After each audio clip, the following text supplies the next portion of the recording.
Bonjour à tous, ici on va continuer sur les fonctions exponentielles. Nous avons déjà vu la fonction exponentielle de base y est égal à 2 à la x, ça veut dire b supérieur à 1. Maintenant on va voir quand la base est plus petite que a. Eh bien, c'est la même chose que ce que nous avons vu au début. Premièrement, comment on représente une fonction par son équation y est égal à 1 demi à la x. La table de valeurs, c'est la même. Seulement, attention, il va s'inverser. Il suffit de, au lieu qu'on avait 1 demi, maintenant un quart, on va voir 4. Tout simplement remplacer la table de valeurs. L'asymptote versée horizontale est la même. Le graphique est le même, seulement il descend au lieu de monter. L'autre fonction c'était il montait, maintenant elle descend et l'asymptote est la même. Le tableau des caractéristiques est le même. Le domaine, c'est le réel. L'image, l'ensemble des y éléments des réels, y supérieur à 0. Ordonné à l'origine, 1. Abscisse à l'origine, tout est pareil, sauf la forme. Donc la différence entre quand la base est plus grande que 1 et la base plus petite que 1, c'est tout simplement quand la base est plus, ça c'est la base plus petite que 1.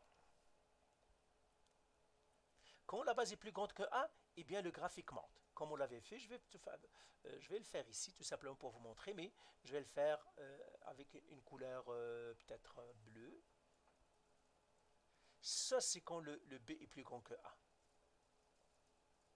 Donc la seule différence, c'est que l'une monte, l'autre descend. Ils se retrouvent le même ordonnée à l'origine. Ils n'ont pas d'abscisse à l'origine. Le tableau des caractéristiques est pareil pour tous, seulement je l'ai mis ici avec une couleur différente. C'est décroissante. La table de valeur est la même aussi. Donc, ce qu'il faut retenir, c'est que si le graphique monte, la base est plus grande que 1. Si le graphique descend, c'est-à-dire décroissante, la base est plus petite que 1. Et c'est tout. Allez, bye.